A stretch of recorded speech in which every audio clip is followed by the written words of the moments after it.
जय हिंद दोस्तों, मेरे चैनल डिफेंस डिस्कशन में आप सभी का स्वागत है। अग्निवीर के मुद्दे पर दोस्तों मैं बात करता हूं और शुक्रिया आप सभी का कि आप उन वीडियो को काफ़ी पसंद करते हैं। दोस्तों अक्सर अग्निवीरों के सवाल मैं लेता हूं, कई लोग मैक्सिमम लोग जो हैं, जो मेरे अग्निवीर भाई हैं वो बहुत परेशान हैं और उनके कमेंट्स जो हैं वो बताते हैं कि किस हालत में वो इस वक्त नौकरी कर रहे हैं। लेकिन कुछ ऐसे कमेंट्स होते हैं जो थोड़ा हटकर होते हैं। एक ऐसा ही कमेंट्स मेरे वीडियो पर आया जो मंटोष सिंह 463 के मेल से किया गया है। आ, आ, और इन्होंने जो कहा है पहले आप उसको सुन लीजिए, उसके बाद फिर मैं आगे चर्चा करता हूं। कि वो कहते हैं कि India is a democratic country, nobody has force to join a Agniveer, once joined knowing all the terms and condition and criticizing afterward does not sound any look good। सीधे तौर पे वो कह रहे हैं कि आप सब कुछ आपको पता है अग्निवीर के बारे में और उसके बाद भी आप अग्निवीर स्कीम को ज्वाइन कर रहे हैं और ज्वाइन करने के बाद आप इस स्कीम की आलोचना कर रहे हैं, तो ये ठीक नहीं है। इसके साथ ही कई लोग हैं वो कहते हैं कि भाई आप फिर अग्निवीर बन ही क्यों रहे हैं। पॉइंट में दम है कि जब आप अग्निवीर स्कीम की इतनी आलोचना कर रहे हैं तो कोई आपको घर से तो पकड़ कर लाया नहीं कि आप अग्निवीर बनिए। फिर बनने के बाद आप उसकी आलोचना क्यों कर रहे हैं? क्योंकि आवेदन तो आपने ही किया, टेस्ट आपने ही पास किए। तो इस तरह के कई सवाल आते हैं मेरे पास और कई लोग मुझे जो कि जाने माने जनरल्स हैं, कर्नल्स हैं, वो भी कहते हैं कि भाई हम तो पकड़ के थोड़ी ला रहे हैं इनको, ये खुद आ रहे हैं, ये खुद फॉर्म भर रहे हैं, आके दौड़ लगा रहे हैं, मेडिकल दे रहे हैं, रिटन टेस्ट पास कर रहे हैं। इनको सब कुछ पता है कि क्या कुछ होना है, 4 साल बाद जाना है नहीं जाना है। तो मैं बड़ी सोच में था कि ऐसा क्या कारण है कि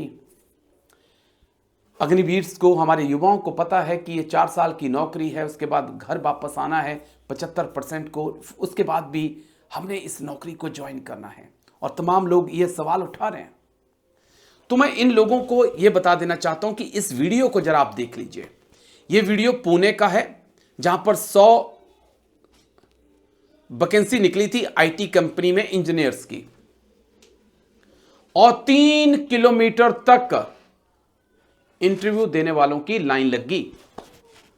अब बोलिए आप, देश में बेरोजगारी का आलम यह है कि अगर एक वैकेंसी चौकीदार की निकल जाती है तो एमए एमएड तक उसके लिए अप्लाई करते हैं क्योंकि नौकरियां ही नहीं हैं।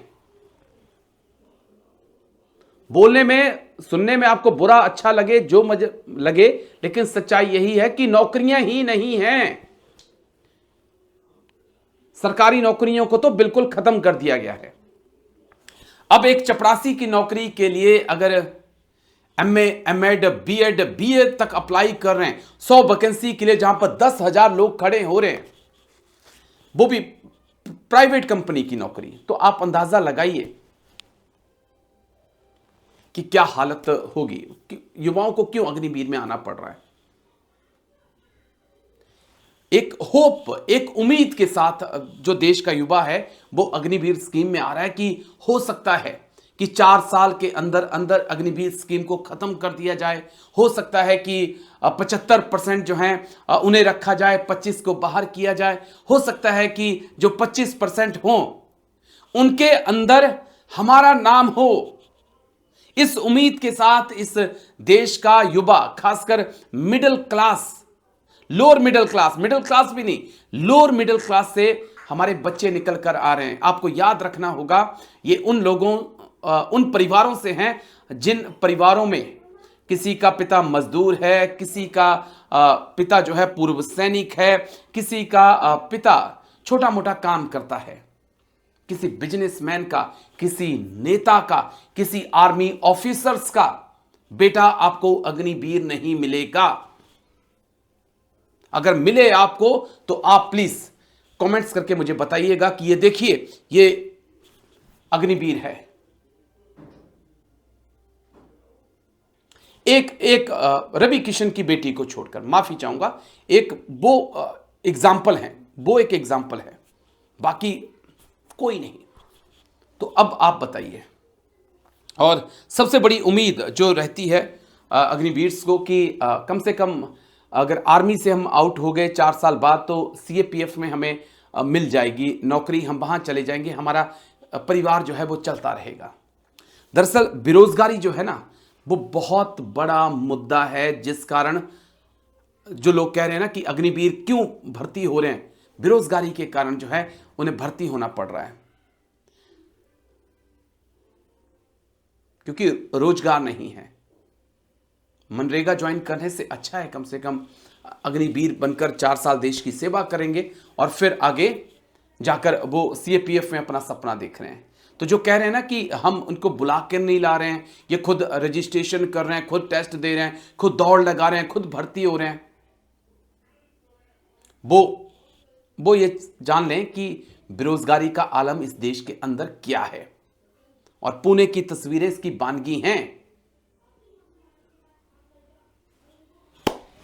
चलिए, उम्मीदें नहीं छोड़नी चाहिए और उम्मीद हमारी यही है कि भारत सरकार जल्द से जल्द जो है अग्निवीर पर कोई बड़ा फैसला लेगी और इस अग्निवीर स्कीम में कुछ अहम चेंजेस लाए जाएंगे।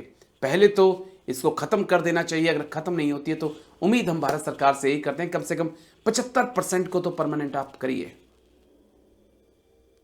लेट्स सी क्या होता है, इंतजार करना होगा। लेकिन शुक्रिया आपका, बहुत बहुत शुक्रिया इस वीडियो को देखने के लिए। अच्छा लगे तो आप लाइक शेयर कर सकते हैं, सब्सक्राइब कर सकते हैं, कमेंट्स करके कमेंट्स आप जरूर करिएगा। कमेंट्स आपके जो हैं वो मुझे भी एक हौसला देते हैं और एक रास्ता दिखाते हैं कि अगला वीडियो मैंने किस मुद्दे पर बनाना है। Thank you. जय हिंद, वंदे मातरम।